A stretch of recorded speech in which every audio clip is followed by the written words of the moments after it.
ತುಂಬ ಖುಷಿ ಆಗ್ತದೆ ನಾನು ಇವತ್ತಿನ ಈ ವೇದಿಕೆಯಲ್ಲಿ ನಿಂತು ಮಾತಾಡೋದಕ್ಕೆ. ಲಿಸ್ಟ್ ಓಪನ್ ಮಾಡ್ಕೊಂಡ್ಬಿಡ್ತೀನಿ, ಮರ್ತು ಬಿಡ್ತೀನಿ.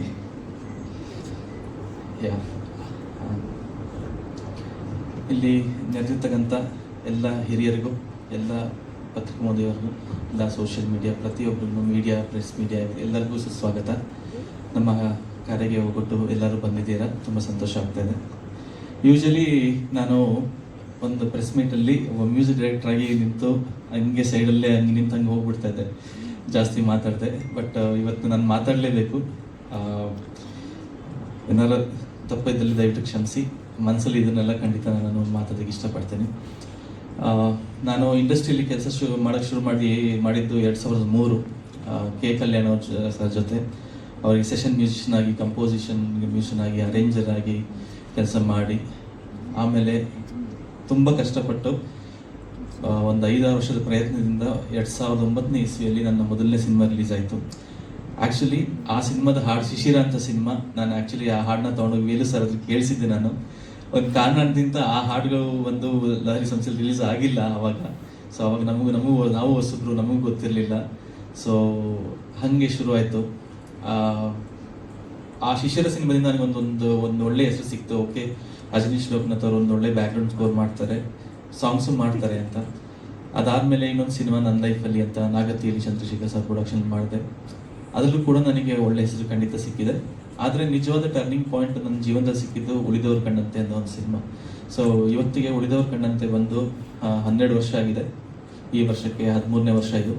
ಸೊ ಈ 13 ವರ್ಷದಲ್ಲಿ ನನ್ನ ಕಾನ್ಸಂಟ್ರೇಷನ್, ನನ್ನ ಒಂದು ಫೋಕಸ್ ಬರೀ ಇದ್ದಿದ್ದು ಒಂದು ಒಳ್ಳೆ ಸಾಂಗ್ಸ್ ನಾನು ಮಾಡಬೇಕು, ನಾನು ಕೂಡ ಒಳ್ಳೆ ಹಿಟ್ಸ್ ಕೊಡಬೇಕು ಅಷ್ಟು ಬಿಟ್ಟು ನನಗೇನು ಇರಲಿಲ್ಲ.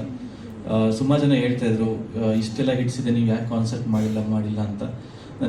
ಯಾವತ್ತೂ ನನಗೆ ಆ ಕಾನ್ಸಂಟ್ರೇಷನ್ ಆಗಲಿ ಅಥವಾ ಆ ಫೋಕಸ್ನ ಲೂಸ್ ಮಾಡ್ಕೊಳಕ್ಕೆ ನನಗೆ ಡಿಸ್ಟ್ರಾಕ್ಟ್ ಆಗಿ ನನಗೆ ಇಷ್ಟ ಇರಲಿಲ್ಲ. ಎಷ್ಟೋ ಶೋಗಳಿಗೆ ಜಡ್ಜಾಗಿ ಕರೆದಿದ್ರು, ನಾನು ಯಾವುದಕ್ಕೂ ನಾನು ಒಪ್ಕೊಳ್ದೆ.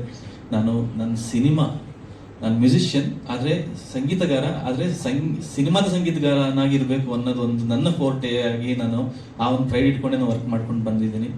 ಸೊ 12 ವರ್ಷ ಆದಮೇಲೆ ಮೊದಲನೇ ಸಾರಿ ನಮ್ಮ ACTC ಕಂಪನಿಯವ್ರ ಜೊತೆ ಅವರು ಮೀಟ್ ಮಾಡಿದಾಗ ಅವರು ಒಂದಿಷ್ಟು ದೊಡ್ಡ ಲಿಸ್ಟನ್ನು ತೋರಿಸ್ಬಿಟ್ಟು, ಅಜನೀಶ್ ಸರ್, ನಿಮ್ಮ ಹತ್ರ ಇಷ್ಟೊಂದು ಹಿಟ್ಸ್ ಇದ್ದಾವೆ, ಇಷ್ಟೊಂದು ಬ್ಲಾಕ್ ಬಸ್ಟರ್ ಹಿಟ್ಸ್ ಇದ್ದಾವೆ, ನೀವು ಯಾಕೆ ಶೋ ಮಾಡಬಾರ್ದು ಅಂತ ಹೇಳಿದಾಗ ನನಗೆ ಹೌದಲ್ವಾ, ಇನ್ನೂ ನಾನು ಮಾಡಬಾರ್ದು. ಯಾಕಂದರೆ ಎಲ್ಲೋ ಒಂದು ಕಡೆ ಸ್ಟುಡಿಯೋಲಿ ಕೂತು ನಾನು ಎಲ್ಲೋ ಒಂದು ಕಡೆ ಐ ವಾಂಟೆಡ್, ನನಗೊಂದು ಆಡಿಯನ್ಸ್ ಜೊತೆ ನನಗೆ ಒಂದು ಕನೆಕ್ಷನ್ ಬೇಕಾಗಿತ್ತು. ನಾನು ಕೇಳಿದ್ದೆ, ಎಲ್ಲರೂ ಹೇಳಿ, ನಾನು ನೋಡಿರಲಿಲ್ಲ, ಯಾವತ್ತು ಕೇಳಿದ್ದೆ. ಯಾಕಂದ್ರೆ ನಿಮ್ಮ ಸಾಂಗ್ ಅಲ್ಲಿ ಎಷ್ಟು ಪ್ಲೇ ಆಗ್ತಾ ಇದೆ, ಎಷ್ಟು ಎಂಜಾಯ್ ಮಾಡ್ತಾ ಇದ್ದಾರೆ ಜನರು ಅಂತ ನಾನು ಯಾವತ್ತೂ ನೋಡಿರಲಿಲ್ಲ. ಅದನ್ನು ಕಣ್ಣಾರೆ ನಾನು ನೋಡಬೇಕು ಅನ್ನೋ ಒಂದು ಆಸೆ ಕೂಡ.